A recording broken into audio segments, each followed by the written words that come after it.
Hey friends, how's it going? Covey here with another Infinity Train video. We are less than 3 weeks away from the release of Book 4, and I am both super excited that we're getting new episodes and extremely heartbroken that this will be the end of the show. I want to talk about the trailer and some of my thoughts, but before we get into that, I do have a quick announcement first. When Book 4 comes out, I'm going to be organizing a weekly watch club for those Infinity Train fans who don't want the show to end on the same day that it comes out. Basically, we're creating a space in our little corner of the fandom where we're just going to imagine that the episodes are releasing weekly, and the rest of the episodes, we just sort of pretend we don't see them. How's it going to work?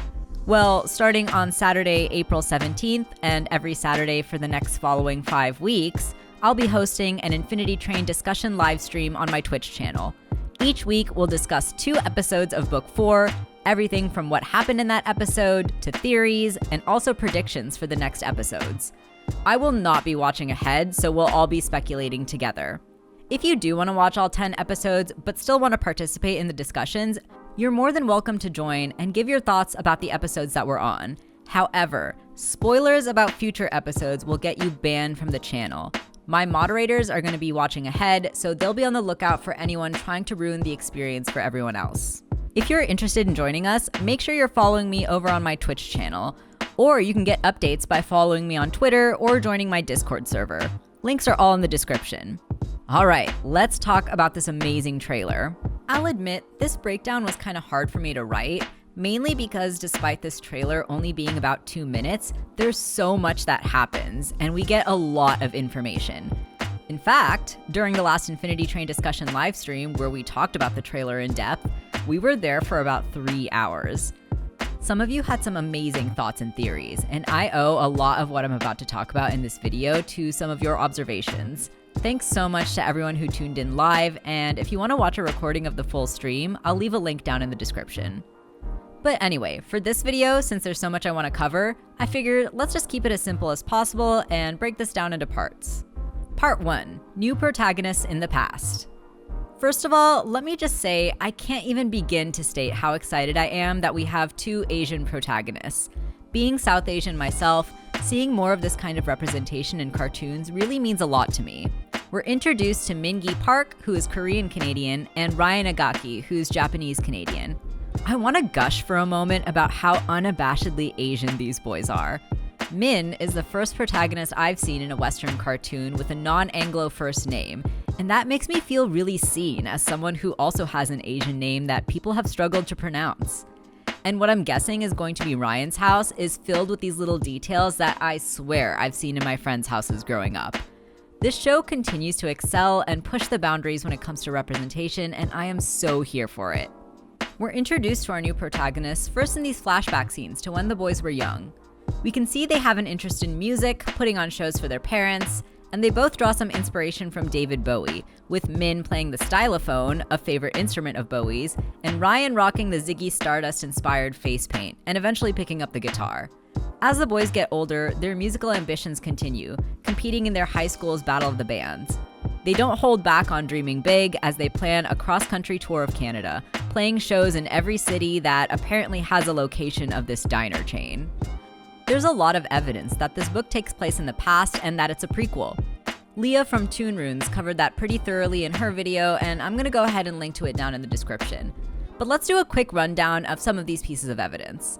In the flashbacks, besides the David Bowie references, there's the aesthetic of the diner, Min's blocky watch, the look of the train that they board, and of course the fashion that are all reminiscent of older times. Once they're on the Infinity Train, they wake up with no pod or video from 1-1 the way that Jessie did in Book 2, and they're also wearing these outfits similar to what Amelia was wearing in Book 3. And of course, what I think is the most definitive piece of evidence is the brief glimpse that we see of the steward at the end of the trailer with its face completely intact, unlike how we saw it at the end of Book 2. My guess is that these flashbacks take place over the 60s and 70s, and then it's probably the mid-80s when they end up on the Infinity Train. Our life's gonna be great! Oh yeah! Oh, you sweet, sweet innocent boys. Part 2. Getting on the train and 202. When they get on the Infinity Train, they seem to be young adults, and I'm kind of hoping that they're in their early 20s. Not only because it makes sense with the protagonists getting older each book, but also because this age group is so rarely represented in media, and it'd be so cool to see a story about transitioning into adulthood. These two are seen going to a train station and boarding a normal train first. I have a few questions about this scene that I'm hoping we get answered when the episodes come out. Where were these boys intending to go? Were they kicking off their cross-Canadian music tour? What exactly are they arguing about? Min looks so mad here and Ryan so carefree. I'd also wager that this might not be their first argument. But what's with the tension in their relationship? I have a couple of theories that I'll touch on later. And my last question, where the hell is their luggage? If they were leaving to go on tour, why does Ryan only have his guitar? Where are their clothes and, their toiletries? Could that be what the argument is about? When the boys awake on the train, they're introduced to Kez, a floating service bell, and they're wearing the same one jumpsuits that Amelia was wearing in book 3. Actually, they're similar, but not exactly the same. If you look closely, you'll see their jumpsuits are slightly different colors, with Ryan's being a bit more red and light, and Min's being a bit more blue and dark gray. What's the deal with that? They also have the same electromagnet boots that Simon had in book 3, which makes me think that these outfits were intended to be given to passengers from the start to help them traverse the train. Perhaps the Apex just found some while raiding a random car. Going back to Kez for a moment, we've never seen a denizen greet a new passenger as soon as they wake up before. Is this how the train was supposed to work, or was Kez just floating around from car to car because they could, and they just happened to be there? It doesn't seem likely to me that Kez is from this iceberg car. I also love their design, and I think it's interesting that there's specifically a service bell. Perhaps Min and Ryan will have to learn a lesson involving asking for help. Kez points out that the two of them getting on the train together is unusual, even down to their identical numbers, 202. There are some cool theories surrounding this number, from it being a computer error code to the fact that it's a palindrome. My idea was that since it has the number 2 twice, and this book is called Duet, and it's about 2 people, the repetition of the 2 motif is supposed to emphasize that the book is going to focus on their relationship. In the end, I'm not sure if we'll ever get the significance of why specifically 202, but I am interested to see how their numbers will behave. That is to say, whether they will change independently of each other or still somehow be connected. Part 3. Train cars and denizens. There are a lot of flashes of different cars in this trailer, and before I get into the more speculative part of the video, I do want to take a look at the different cars and denizens that we see. The first car we see, and the one that the boys wake up in, is this iceberg car, which I might add has a beautifully colored sky. Here's also where we meet Kez, who hilariously screams after Min and Ryan do too. This purple desert car I'm pretty sure is the same as this western car, just at a different time of day based on the things in the scenery. The denizens appear to all be bugs, with this ladybug drawing a carriage, and this mantis and grasshopper seem to work for this caterpillar sheriff. Later in the trailer too, we see a bunch of these denizens gathered around a giant electric bug zapper, in what looks like to be a scene reminiscent of an old-fashioned Western execution. Glad to see Infinity Train is sticking with the dark themes that the show is known for. We see a couple quick shots of another jungle-looking car with a really pretty color palette and a giant bird flying overhead. There's a theory that this floating kitchen car may be where Kez is originally from. Plus, look at how cute they are trying to wear this chef's hat. Ryan and Min are exiting this neon-colored car, interestingly without Kez, which may or may not be the same car as where this vending machine is, since these signs look kinda similar. This red sky with stars, I'm pretty sure isn't the outside of the train or the sky of the wasteland, but rather the sky of the spacesuit car that we get a better look at later on in the trailer. It doesn't surprise me that the editor of the trailer would have moved stuff around and the audio and the visuals to try to hide stuff from us, so I don't think that the dialogue we're hearing here is what Min is actually saying. We actually get a lot of shots from this car, so I'm gonna speculate a bit about what might be happening here. I think that they'll enter the car, where we'll get one of my favorite lines from Kez. Listen to me, Min, listen to me. We got this. At some point, I think something happens to one of these spacesuit people, which is why Min is holding one of their helmets, but what the leaves are, I have no idea. They have some sort of conversation that lowers Min's number back to 202, and they high-five. At least I think that's the order that this happens in. I'm not sure when this Ryan almost falling and Min catching him sequence might happen, but I think it has to be before Ryan plays the guitar for the spacesuit people, because they must get their original clothes and instruments back at some point in between here. For several other shots throughout the trailer, we see them in their normal clothes, and I believe those must take place after this episode of the show. Here, Ryan and Min are running through a red desert, being chased by floating eyeball monsters. This also looks like the car that the Book 4 poster is the setting of. See, here in this museum car, they're wearing their normal clothes, so I think that this must happen after the rock show for the spacesuit people. And lastly, we see the steward appear in this Tron-looking room, and I think it's likely that Amelia is controlling it at this point, but I'm just guessing.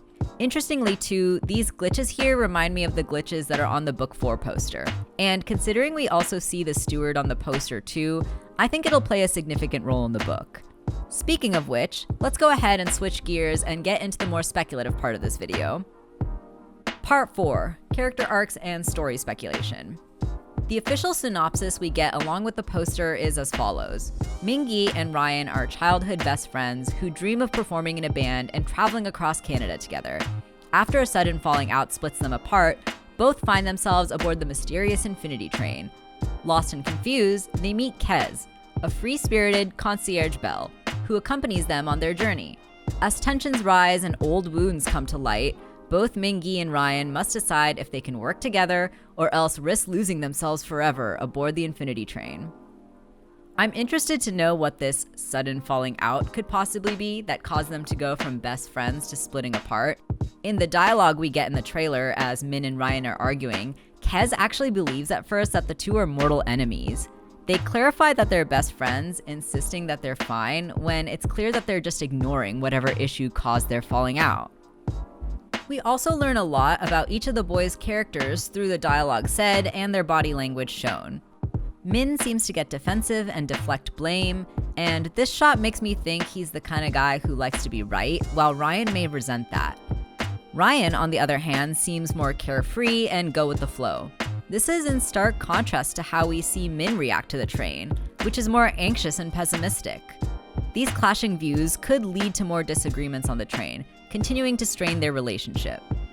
I think the biggest hint we get as to what may have happened before they got on the Infinity Train is with this shot here with Min on the floor.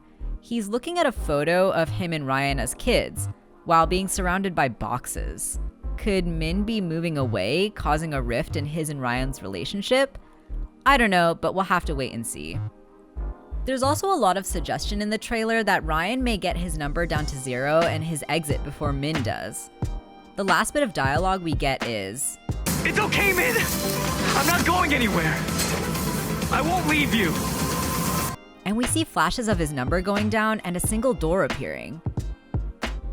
Another detail I noticed is that in every shot we see of the two of them running, Ryan is always in front of Min. If Ryan does end up getting his exit first, this would have been some amazing subtle foreshadowing. Whatever ends up happening, I'm sure we'll see Mingy and Ryan's friendship get tested by the various train cars in unique and moving ways. But will the two reconcile and repair their friendship? And, maybe fall in love, kiss to get their numbers down to 0, leave the train together as boyfriends, and live happily ever after? Y'all knew I was gonna talk about it. I mean, come on, there was literally no chance that I wouldn't. Personally, I sense a lot of romantic tension between these two throughout the trailer. I think it would be amazing to see a storyline where either one of them or both of them have unspoken romantic feelings for each other. Not only because I think that this would be a compelling and fun story for the world of the Infinity Train, but also for what it could mean in terms of representation in Western cartoons. Seeing a gay romance with two Asian leads would be a first, and as a gay Asian myself, it would make me feel seen in a way that nothing else ever has before. My buddy Tom over on his channel, Curmudgeon Media, does a great breakdown of why this kind of representation is so important. I'm gonna go ahead and link to that video in the description as well, and y'all should definitely go check it out. While I'm really hoping that we see these two boys admit their romantic feelings for each other and fall in love, when the episodes finally drop, I'm gonna try to go into book 4 with as few expectations as possible. I trust that the crew is gonna give us an amazing story, I'm sure I'm gonna be surprised, and most likely it'll crush my soul at some point. But that's about all I can expect from a show like Infinity Train. And while I'm sad to see that this is currently the final season we're getting of the show, I'm grateful for all these episodes that we got to watch so far. They've meant so much to me, and without them, I don't think I would have started making YouTube videos, and I wouldn't have gotten to meet all of you lovely people. And besides, I don't think it's impossible we could see more Infinity Train sometime in the future. Maybe in a few years from now, especially if Book 4 does really well. At least, I'm not giving up quite yet. But anyway, these are just all of my thoughts reading probably way too deeply into the trailer, and I want to hear what all of you think. What do you think is the issue with Min and Ryan's relationship? What are you hoping to learn about the Infinity Train's lore? What kind of gruesome fate do you think awaits our darling Belle friend, Kez? And be honest, do you ship these two as much as I do? Leave a comment down below. And, like, subscribe, etc., etc. Thank you so much for doing so, and a special shout out to my patrons for helping me create more content. And remember, if you want to watch the new Infinity Train Book 4 episodes weekly with me and my community spoiler-free, make sure you're following me over on Twitch and join in on the weekly discussion live streams. Thanks so much for watching. I love you and appreciate you. Stay safe and take care.